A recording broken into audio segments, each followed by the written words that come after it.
Hello student, welcome to chemo cafe.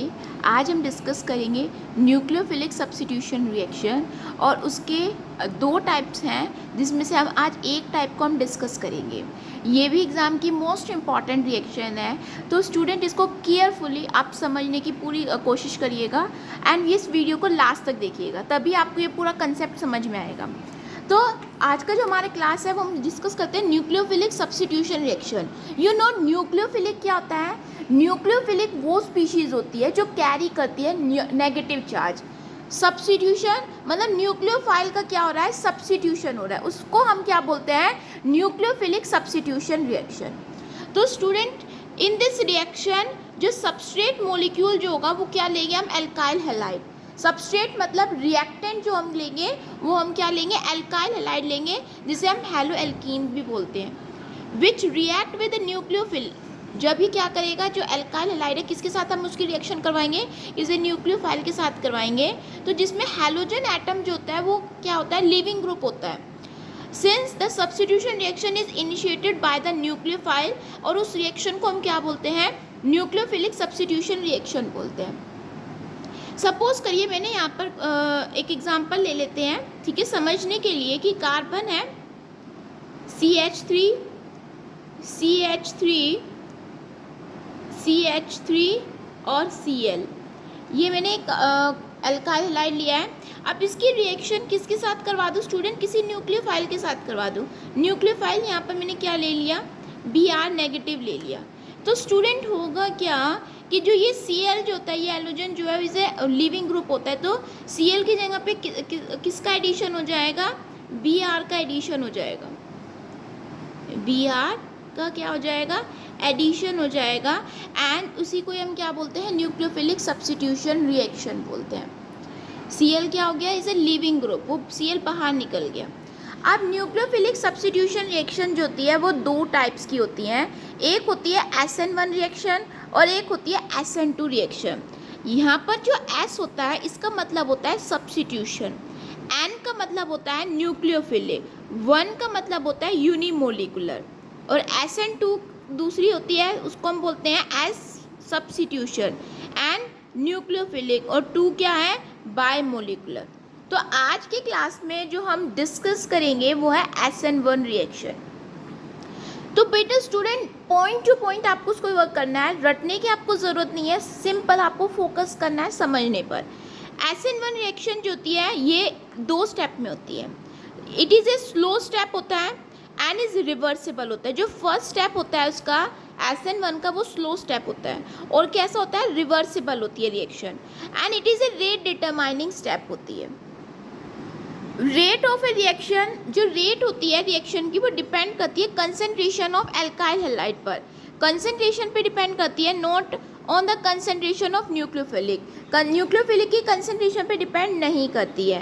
Rate directly proportional किसकी होती है? कंसंट्रेशन। सबस्ट्रेट यहाँ पर क्या है? कंसंट्रेशन। कोई भी हमारा एल्काइल हैलाइड है उसकी उस पर डिपेंड करती है। इन दिस स्टेप में जो CX का मतलब होता है कार्बन और halogen, polarise bond of alkyl halide undergo slow cleavage. क्या होगा? पहले स्टेप में क्या होगा? क्लीवेज होगा, और क्लीवेज होके वो क्या प्रोड्यूस करेगा? कार्बोकेटाइन प्रोड्यूस करेगा। तो हम यहाँ पर क्या कर लेते हैं? फर्स्ट स्टेप में जो मेन चीज़ है, it is a slow step होता है, एंड दूसरी चीज़ क्या होती है कि स्टूडेंट कार्बोकेटाइन का फॉर्मेशन होता है। फर्स्ट स्टेप में क्या हो रहा है? कार्बोकेटाइन का फॉर्मेशन हो रहा है। तो देखिए, हमने यहाँ पर ये कार्बन है, इस कार्बन से 3 कार्बन जुड़े हुए हैं, तो उसे हम क्या बोलेंगे? 3 डिग्री कार्बन बोलेंगे। तो हमने यहाँ पर कोई टर्शियल एल्काइल हैलाइड लिया है। अब उसको हम क्या कर रहे हैं कि Br से क्या होगा? Br यहाँ से बाहर निकलेगा। जब बाहर निकलेगा तो आपको पता है कि कार्बन के पास 4 इलेक्ट्रॉन्स होते हैं, उसने अपने 3 तो पार्टिसिपेट में कर रखे हैं। अब बेचारा एक इलेक्ट्रॉन्स है, वो एक इलेक्ट्रॉन्स को क्या कर देता है? लूज़ कर देता है, और अपने ऊपर जो चार्ज एक्वायर कर लेता है वो पॉजिटिव चार्ज एक्वायर कर लेता है। Br बाहर निकल गया नेगेटिव के फॉर्म में। नेगेटिव क्यों आया? क्योंकि Br के पास 7 इलेक्ट्रॉन्स होते हैं, इसने एक इलेक्ट्रॉन्स यहाँ से वो करके बाहर निकल गया। स्टेप 2 जो होता है वो फास्ट स्टेप होता है, जिसमें कार्बोकैटायन फॉर्म्ड होता है, जो स्टेप 1 में हुआ है वो अटैक बाय न्यूक्लियोफाइल। जो कार्बोकैटायन बना था फर्स्ट स्टेप में, अब उस पर किसका अटैक करवाएंगे? न्यूक्लियोफाइल का करवाएंगे, क्योंकि पॉजिटिव है, पॉजिटिव की दोस्ती हम किससे करवाएंगे? न्यूक्लियोफाइल से करवाएंगे। In this step the complete the substitution reaction. अब देखिए स्टूडेंट कि जब हम न्यूक्लियोफाइल से अटैक करवाएंगे, कार्बोकैटायन की दोस्ती करवाएंगे, तो क्या, तो अब यहाँ पर देखिए ये कार्बोकैटायन है, अब nucleophile OH negative is a nucleophile. अब OH क्या करेगा? इस कार्बन के पास जाकर जुड़ जाएगा, और जुड़ने के बाद वो क्या बना लेगा? टर्शरी ब्यूटाइल अल्कोहल, या इसको हम क्या बोलेंगे? 2 मिथाइल प्रोपेन 2 ओल। जब आप ओवरऑल रिएक्शन लिखेंगे स्टूडेंट, तो ओवरऑल रिएक्शन आप इस तरह से कंबाइंड रूप से आप इस तरह से भी लिख सकते हैं, ठीक है। SN 1 reaction are generally carried out in polar protic solvent. बेटा ये यहाँ पर एक टर्म है polar protic solvent. Polar protic solvent का मतलब होता है जो डिफरेंट एटम से मिलकर बनते हैं। वाटर आपको पता है 2 atoms of hydrogen and 1 atoms of oxygen से मिलकर वाटर मॉलिक्यूल बनता है, तो वो एक क्या है? पोलर प्रोटिक सॉल्वेंट है। जो भी डिफरेंट एटम से मिलके बनते हैं उन्हें हम पोलर सॉल्वेंट बोलते हैं। वाटर हुआ, अल्कोहल हुआ, एसिटिक एसिड हुआ।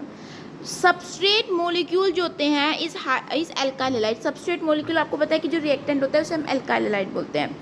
एल्काइल हैलाइड जो होता है वो 3 डिग्री एल्काइल हैलाइड जो होता है वो क्या करता है? SN1 रिएक्शन देता है फास्ट, बिकॉज हाइयर स्टेबिलिटी होती है कार्बोकैटायन की। आपको पता है अगर कार्बोकैटायन की हम बात करते हैं तो tertiary carbocation is more stable as compare to secondary carbocation and primary carbocation. तो अगर हम एल्काइल हैलाइड की बात लेंगे तो हम टर्शरी वाला ज़्यादा स्टेबल करता है, तो हम टर्शरी वाले को पहले प्रेफरेंस देंगे, फिर सेकेंडरी वाले को देंगे और फिर प्राइमरी वाले को देंगे। Hope so you like this video. Subscribe to this channel. Please watch it. If you understand, please like and subscribe to my channel.